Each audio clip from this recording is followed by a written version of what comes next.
Hello again, everybody.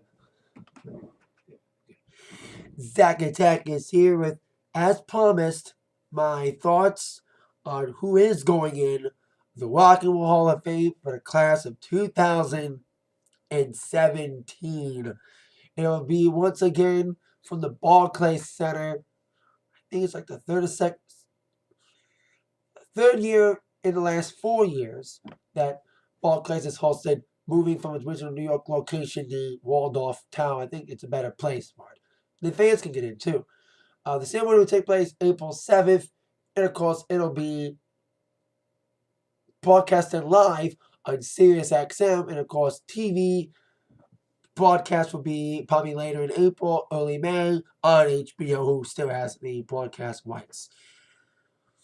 I will be telling you who got in, the 5 that got in, my thoughts on them being in, and also my thoughts on who should be considered for class of 2018. Not just the people who were on the ballot that got left out, but also the bands that weren't even on the ballot at all should be on the ballot for the class of 2018. Let's start with some snubs first. Depeche Mode didn't get in. Neither did Janet Jackson. I was like, should have been expected Depeche Mode to get in. But it's still cool to see him nominated. And yet again, she got shafted. Well, not the entire band. Was it the 11th time they failed to get in? But there was some bittersweet compensation. Nile Rodgers is receiving an individual award. He's receiving the award for musical excellence, not just for his work in Chic, but more importantly, being awarded for his numerous producing duties. He, of course, produced David Bowie's Let's Dance album. And when I saw him open up with Chic, with the past, they opened up for Duran Duran this past summer, and they were absolutely terrific. They did songs that Nile Rodgers did. I didn't know he did or produced. We Are Family by Sister Sledge, he wrote and produced. Upside Down by Diana Ross. So he produced and wrote a lot of songs. And he's the only non-performer, well, he's actually, because usually you have a non-performer award.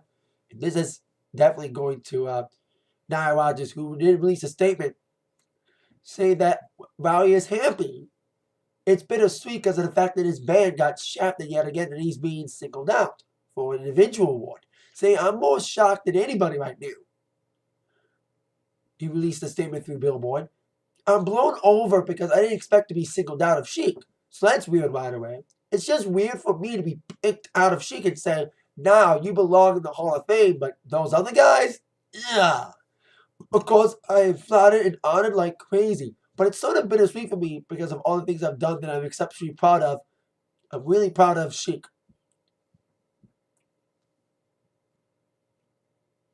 So, but still congrats to Nile, because I saw him with Chic earlier this summer and they were absolutely terrific. So, but at least he got an honor anyway. So congrats to Nile for the individual award. Now, let's get down to the performers who are in. There was, of course, 2 notable bands who were first-time ballots, and they both got in. Both got in. First things first, Pearl Jam gets in the Rock and Roll Hall of Fame class of 17. Now, there'll be a lot of people talk about who, like, people like, oh, they ain't rock and roll. Especially some people who are, like, one person who is getting in is outside the rock spectrum. But there's a lot of great rock bands who should be in the Hall of Fame, and I'll tell you about that when I get to my thoughts on who should be in 2018. But Pearl Jam is one of those bands that transcends alternative and rock and roll.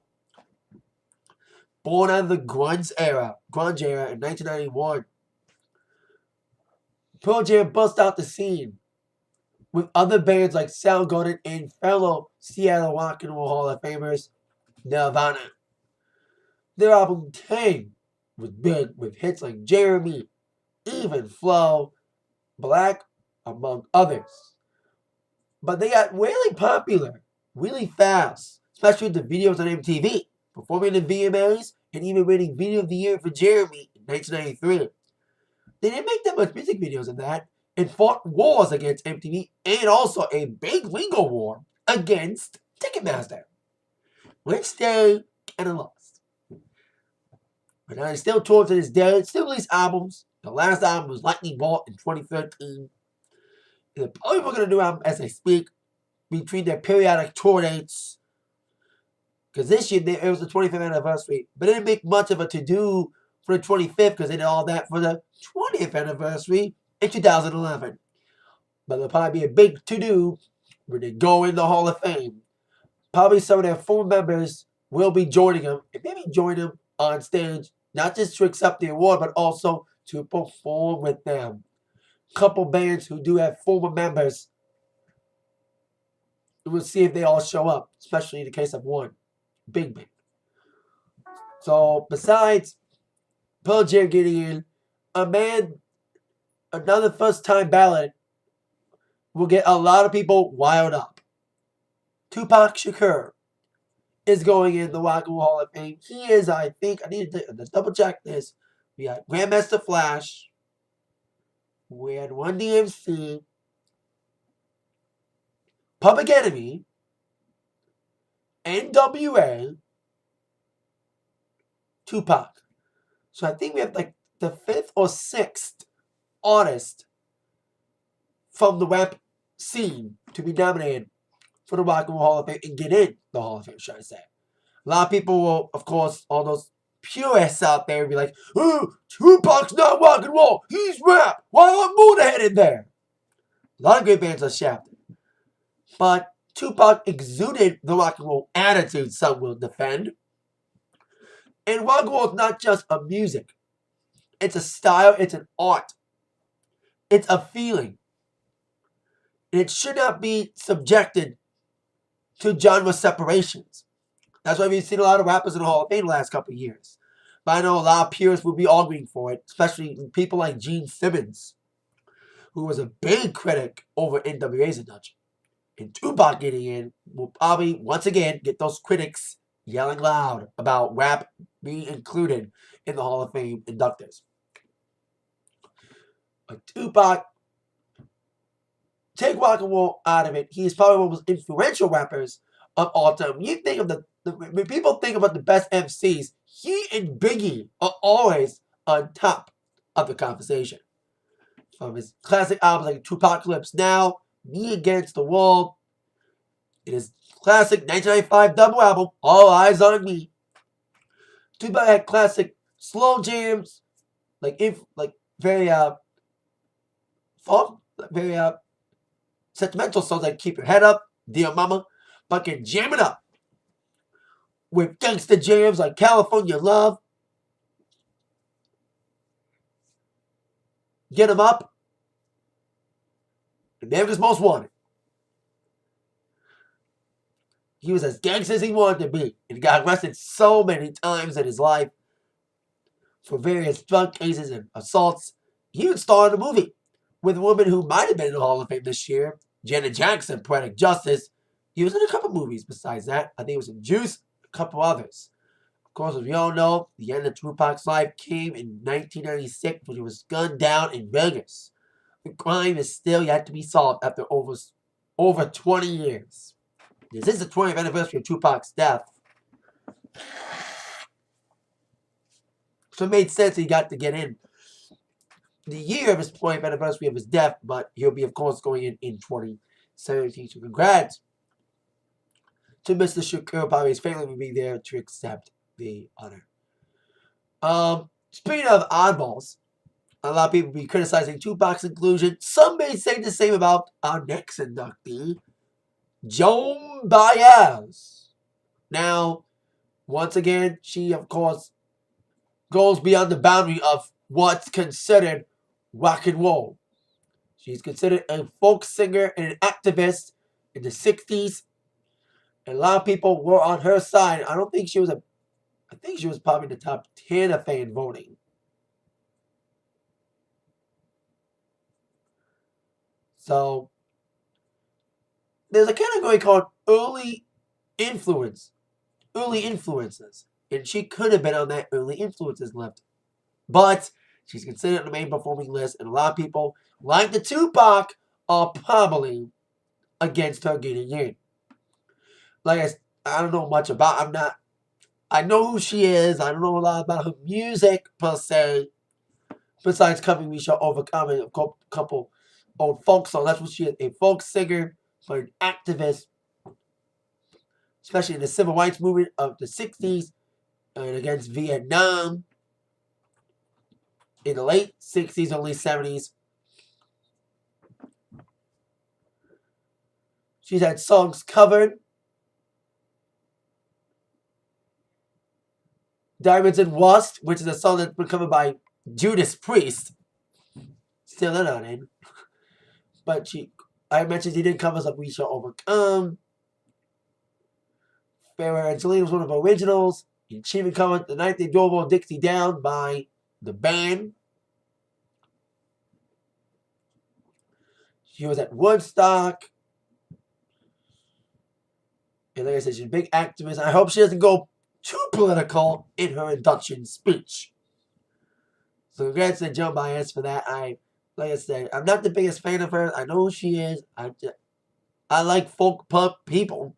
You know, I like Ollie Simon and Jim Croce, but I don't listen to Joan Baez. She's not my taste. But congratulate her nonetheless. Now we have two 70s bands. I'm glad they're finishing off the FM rock of the 70s. You know, you had Cheap Trick in this past year, same with Steve Miller. And now these two bands are getting it. Well, an FM band from the 70s and a prog rock band has been on the ballot so many times, like Chic, but are finally getting in. Interesting calls were in the fan voting. I think they're like one of the only bands in the fan voting that did not get in. Because I told you yesterday about who got the fan vote. And these guys got the fan vote. You know, of the top 5 bands that were the most vote getters on the fan ballot, these guys were one of them. And they all in. We have 3 big 70s bands.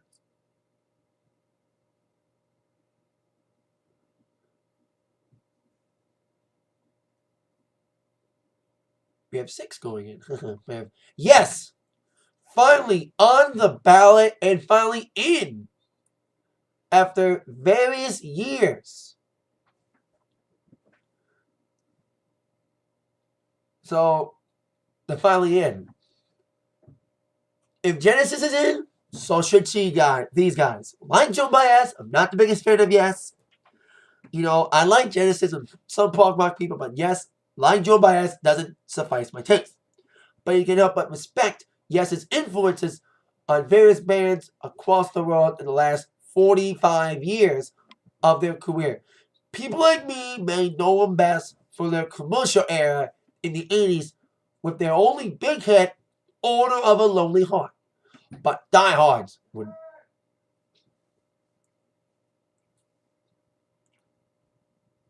Sorry, trying to give it down some more. My brother's sleeping downstairs.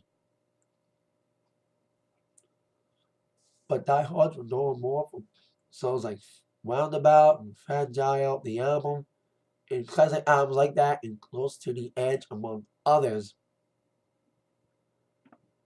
The big question, especially with these guys, like a few others, these guys have former members, especially their former lead singer, John Anderson. Will he appear and will he perform?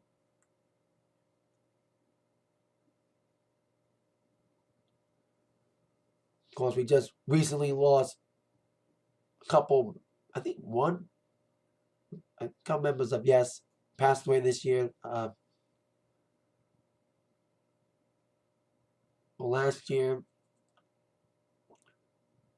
Chris Squire is dead, but the members who are all going in will be John Anderson, Steve Howe, Trevor Rabin, Chris Squire, Rick Wakeman, Tony Khan, Bill Buford, and Alan White, who released a statement about him and his band getting in, saying that it's a great pleasure to be recognized for something that you've been doing all your life and get recognition in the industry for the amount of work you've put in and have done something that changed the course of history, I guess, over time.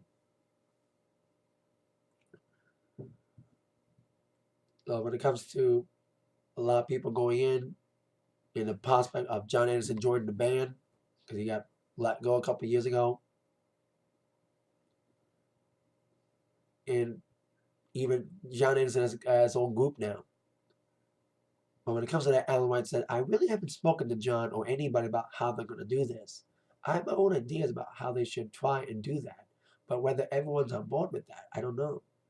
I don't see why we can't all play together. Hopefully no egos won't get involved. Like other bands won't let the former members join in to perform. Like Blondie, infamously, and this past year, Chicago didn't have Peter Cetera show up. I'm very positive about everything in life, if that would be one of them. I think after all these years in the band, being out in the world and creating so much incredible music over a period of time, it's worth doing that. So congrats to Yes for that honor. Another big 70s band going in, who in my mind does deserve to get in. ELO, Electric Light Orchestra. They were one of the vote getters. I think like it was like ELO, Yes, The Cars, Pearl Jam, and another band who's going in. Lead the fan voting. The only one that didn't get it was The Cars. But ELO is simplified the orchestration of Beatles-like arrangements on their various hit albums and songs like Evil Woman, Turn the Stone, Mr. Blue Sky, Don't Bring Me Down, Can't Get Out of My Head, and Jeff Lynne. Very great singer and great arranger producer. He also produced for other artists like Tom Petty, George Harrison, of course, a member of the Traveling Wilburys. But I think now he's the final Wilbury to get in the Hall of Fame. Because Tom Petty's already in the Hall of Fame. George Harrison's in the Hall of Fame twice as a solo artist and as part of the Beatles. Dylan's in. And Roy Orbison's in. And now the trifecta's complete. Jeff Lynne is finally in the Rock and Roll Hall of Fame as a member of ELO. Like I said, kind of like, they're not funk rock, they're more like progressive pop. You can hear that in the arrangements and everything. Now, like, yes, ELO has a list of former band members. Now, Jeff is currently on the road as a newly revamped ELO with new members and everything, doing a couple one-off shows. I would love to see a full-on tour. They were the Grammys not too long ago. They were great with Jeff Lynne and with Ed Sheeran. So when it comes to the other performers, when it comes to other members, will they at least appear or play with them? Jeff Lynne could be like John Fogerty, refused to play with the old members. Because John didn't play with CCR when they got inducted. So we'll see if Jeff Lynne does the same thing when it comes to having his current lineup perform instead of the old lineup. And finally, as well, after years of being ignored, not being on the ballot at all, they got on the ballot this year. They were the main vote getters. They were probably the number one vote getter. And they are in. Journey is in the Rock and Roll Hall of Fame. Don't Stop Believing in itself should get in on its own merit. But not many people know Journey's real history. They start out as an instrumental band formed by Greg Wolf, I hope I got that name right, and Neil Sean, former members of Santana. Formed their own band after they left Santana in the late 70s. They joined them more like an instrumental band, very progressive. But then by 78, Columbia, the record label, wanted a lead singer so they could sell records. Insert Steve Perry. And the rest, should I say, is history. Going down the list of classic albums and classic songs from the album Skimp to Frontiers, and of course the numerous hits. Besides, obviously, Don't Stop Believing was like the most common song, which I still play at my gigs at this day. It always gets a rousing reception every time. Classic songs like Wheel in the Sky, Any Way You Want It has now been used in an airlines commercial. Lights, Faithfully, Open Arms, Separate Ways, Just the Same Way.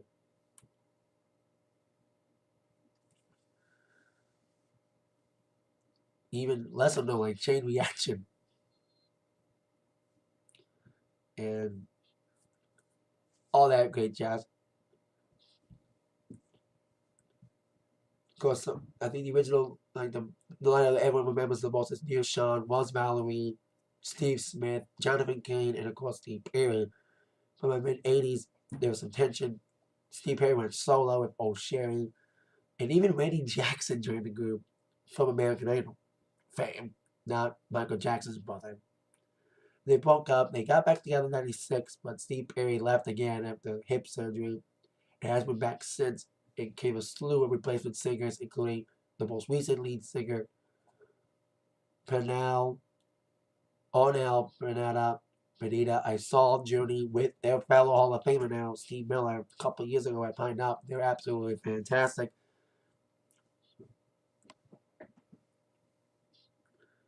Like, Ornell's great, but he ain't no Steve Perry. And that is the $1,000,000 question. Will Steve Perry sing with Journey? There's a lot of talk for years about Steve. He's been doing a couple one-off appearances, appearing at bands' concerts, singing a little bit in public again. But I hope to God that these guys can get together and have Steve perform with these guys one last time. And I think all the fans will get, they don't care if it's a one-off, although they would love to see a full-time return. I think just to see Steve Perry out there again, singing those songs again, the Hall of Fame induction would be crazy. There is no statement yet from Journey, but we'll probably find out in the weeks and months to come. Will Steve Perry appear? And more importantly, will he perform with the band?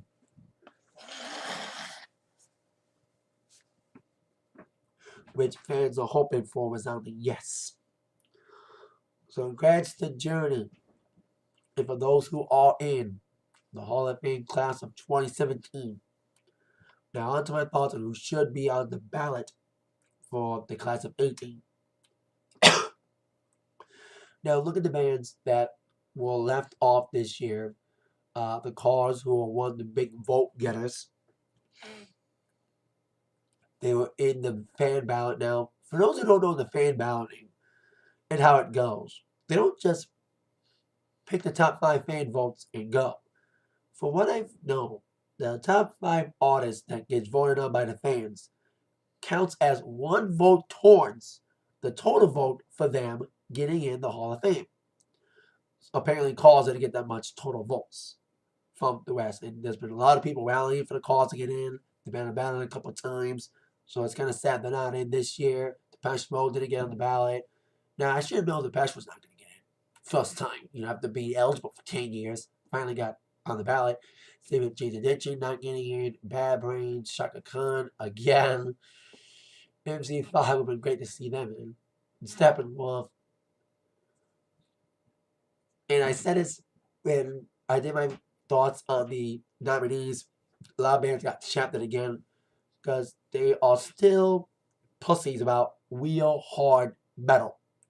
You know, Motorhead didn't get nominated this year. Lemmy's dead now. So why don't they on the ballot? Same with Priest. You know, still a lot of great metal bands still got to get in. At least they got Deep Purple in a couple years back. Finally got Wush in. Slowly but surely we're getting some of these great metal bands. We still need Priest. We still need Motorhead. Scorpions. Def Leppard. Bon Jovi. Without heavy metal, but like pop rock metal. Still, and going back to 60s, you know, bands like the Zombies should be in there. MC5. And also the Cause for the 70s. So I hope that Jay Giles on the ballot again next year. So is the Cars, especially after how much of the fan vote they got. Hopefully they get on the ballot again. MC5 should be on the ballot again. Steppenwolf should be on the ballot again. When it comes to the Depeche being on the ballot again, because sometimes you're on the ballot 1 year, the next year you're not. That's exactly what happened to Bon Jovi. They were on the ballot 1 year, then they weren't, and they're still not on the ballot again. So I'd love to see Jovi on the ballot next year. Motorhead finally get the just due after not getting on the ballot after Lemmy's untimely passing, starring the What's the Lemmy documentary. So if they get on the ballot, so does Judas Priest, Scorpions, and get some, like Joan Baez is great as a female, but we need some more better female rockers, like real female rockers, like get Benetton in there, because we had Joan Jett in there. We need Stevie Nicks as a solo artist, the Go-Go's.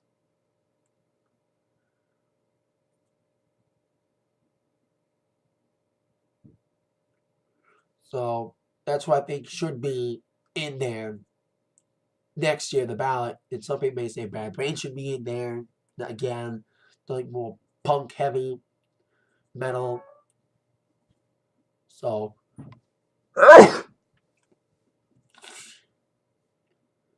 we shall see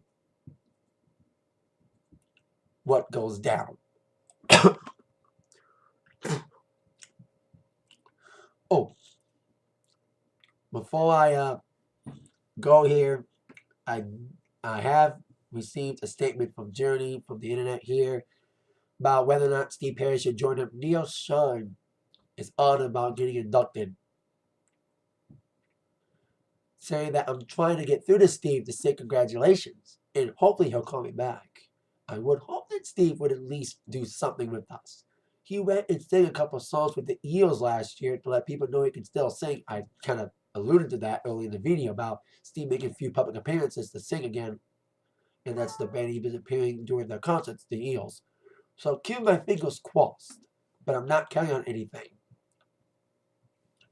And that Sean hopes that surely Steve can come and do a bit of a song with us. Even if it's just a couple whole keys down, it's not something we can't handle.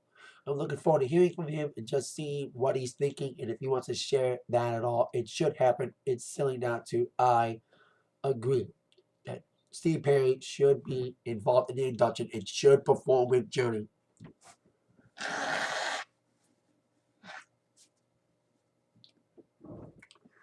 So that is it. Congrats to the class of 2017 Hall of Famers. You got Nile Rodgers getting an individual award for Lifetime Achievement Award for achievement, for excellence.